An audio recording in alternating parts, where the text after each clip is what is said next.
Assalamualaikum warahmatullahi wabarakatuh.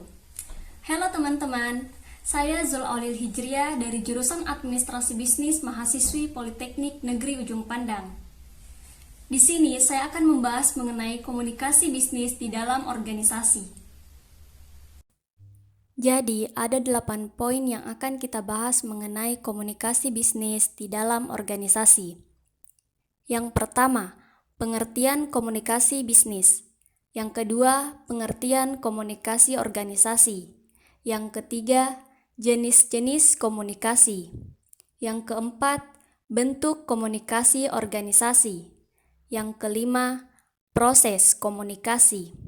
Yang keenam, hambatan komunikasi. Yang ketujuh, tujuan komunikasi.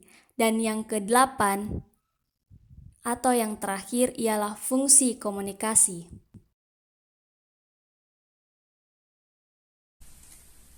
Poin pertama, apa yang dimaksud dengan komunikasi bisnis?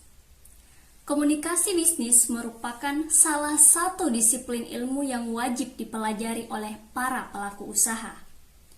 Dan untuk mempelajari ilmu ini, marilah kita mulai memahami pengertiannya. Komunikasi dalam bisnis adalah suatu interaksi penyampaian pesan bisnis yang dilakukan oleh dua orang atau lebih. Poin kedua, apa yang dimaksud dengan komunikasi organisasi? De Vito berpendapat bahwa komunikasi organisasi merupakan sebuah usaha mengirim serta menerima pesan, baik dalam kelompok formal maupun informal dalam organisasi. Poin ketiga, jenis-jenis komunikasi bisnis. Jenis komunikasi berdasarkan ruang lingkup. Ada dua jenis komunikasi berdasarkan ruang lingkup, yaitu komunikasi internal dan komunikasi eksternal. Komunikasi internal adalah jenis interaksi yang berada dalam batas ruang lingkup organisasi, di mana interaksi hanya terjadi pada individu dalam organisasi itu saja. Komunikasi ini terbagi lagi menjadi dua, yaitu komunikasi vertikal dan komunikasi horizontal. Contoh komunikasi vertikal berupa perintah atasan, teguran, arahan, dan lainnya. Contoh komunikasi horizontal berupa diskusi atau bertukar pikiran antar anggota organisasi yang posisinya sama. Dan komunikasi eksternal adalah jenis komunikasi yang dilakukan sebuah organisasi kepada publik, misalnya yaitu jumpa pers, pameran, dan publikasi. Jenis-jenis komunikasi organisasi menurut Pace dan Wallace ada 4, yaitu downward communication, upward communication, horizontal communication, dan interline communication.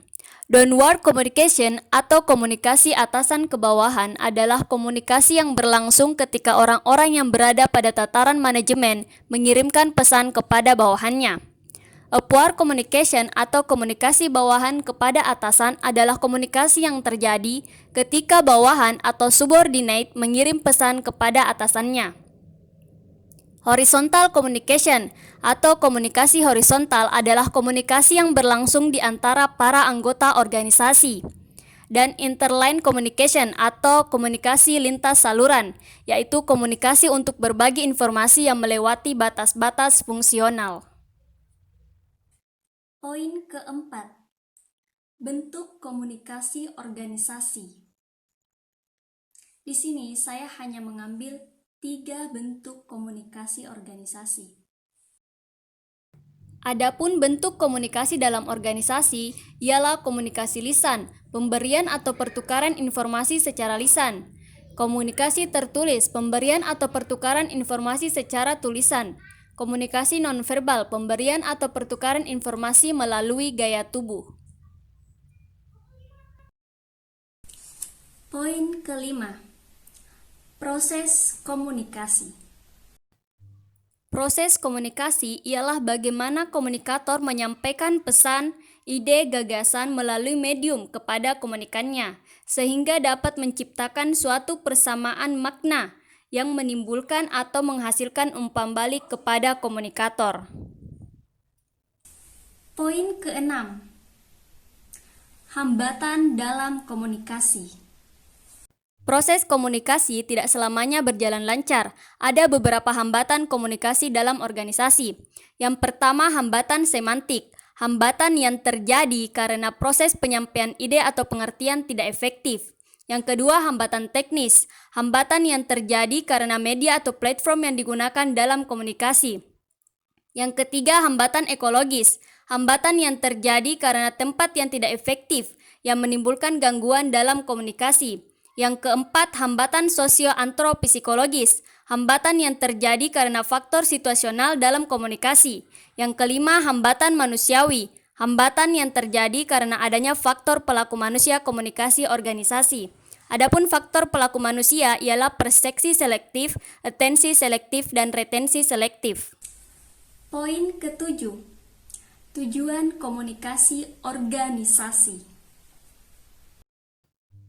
Adapun tujuannya terbagi menjadi 3, yaitu informing, persuading, dan collaborating. Informing adalah informasi yang memiliki kaitan bersama aktivitas dengan berbagai pihak. Persuading adalah komunikasi yang dapat digunakan saat ingin mempengaruhi dan meyakinkan orang lain. Collaborating adalah bentuk kerjasama dan interaksi pihak-pihak yang terlibat secara langsung dan tidak langsung yang dapat menerima akibat dan manfaat. Nah, poin terakhir atau poin ke-8 ialah fungsi dari komunikasi organisasi. Ada beberapa fungsi komunikasi. Yang pertama, sebagai alat kendali atau alat kontrol. Yang kedua, sebagai alat motivasi. Yang ketiga, sebagai ungkapan emosional. Dan yang keempat, sebagai sumber informasi. Jadi, itulah poin-poin mengenai komunikasi bisnis di dalam organisasi yang telah kita bahas kali ini. Semoga teman-teman semua bisa paham dan mudah untuk mengerti. See you guys. Terima kasih. Wassalamualaikum warahmatullahi wabarakatuh.